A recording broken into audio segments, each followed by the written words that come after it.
I didn't believe the town stories at first. Every small town has one. A woman in white by the river.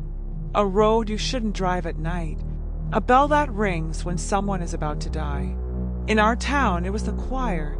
They said the church choir practiced every night at exactly 11:47 p.m. and that no one inside the church had a body. I moved to Briar Hollow for work. Cheap rent, quiet streets, and a Gothic old church at the center of town that everyone pretended not to notice. During the day, it looked abandoned. Windows boarded, doors locked with chains half eaten by rust. At night, I could hear singing. Not loud, not distant. It sounded like it was happening right beside my ear, even when I was inside my locked apartment. The songs weren't hymns I recognized. The words twisted and bent in strange ways, like someone had learned English by listening to dying people. I asked my neighbor about it on my third night. Her face went pale when I mentioned the choir. "You hear them too," she whispered. She told me the church burned down 70 years ago during a midnight rehearsal. Electrical fire, old wiring.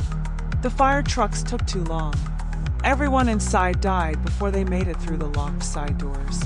They never found the bodies, she said. Just stains. That night, at exactly 11:47, the singing started again. But this time, it was closer.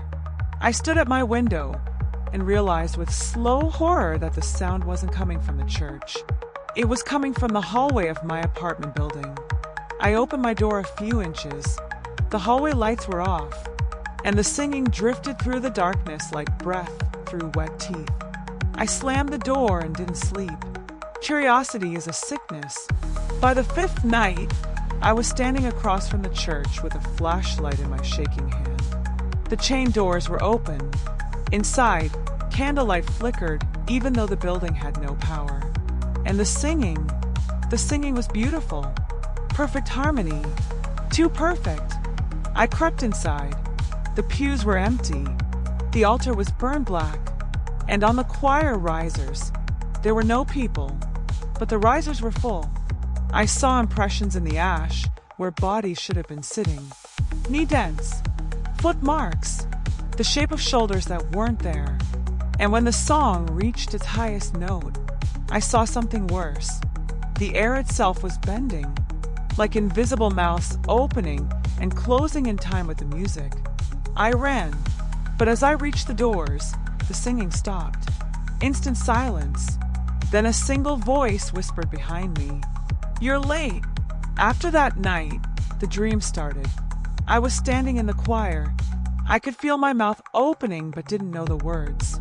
And every time I tried to stop singing, my chest burned, like I was inhaling fire.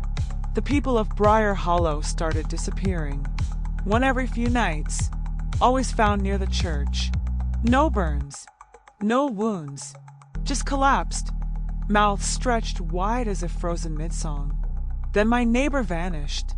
I found her apartment door open. Inside, her furniture was untouched, except for the mirror. Handprints lined the inside of the glass. From the wrong side. On the 12th night, I heard my own voice join the choir.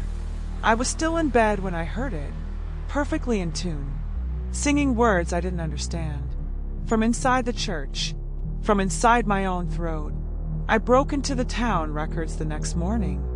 Death certificates, old newspaper clippings, fire reports, and that's when I saw my name on a choir listing, dated 70 years ago. That night, the church doors opened on their own. I didn't walk there. I don't remember leaving my apartment. I only remember standing on the risers, feeling heat where my lungs should be, seeing rows of invisible mouths moving beside me, and realizing the truth.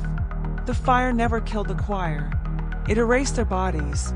Their voices stayed, and now they were borrowing new ones. The burning started in my chest at exactly 11:47.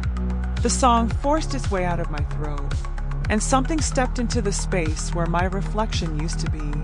Something with my voice, but not my breath. They found my apartment empty the next morning. No signs of struggle, No burns, just one thing left behind. A faint ash print on the mirror, shaped like a hand, pressed from the inside. Tonight, the choir sang with one more voice than yesterday. And if you ever walk past the old church at night and hear a familiar voice in the harmony, don't stop, don't listen, and whatever you do, don't sing along,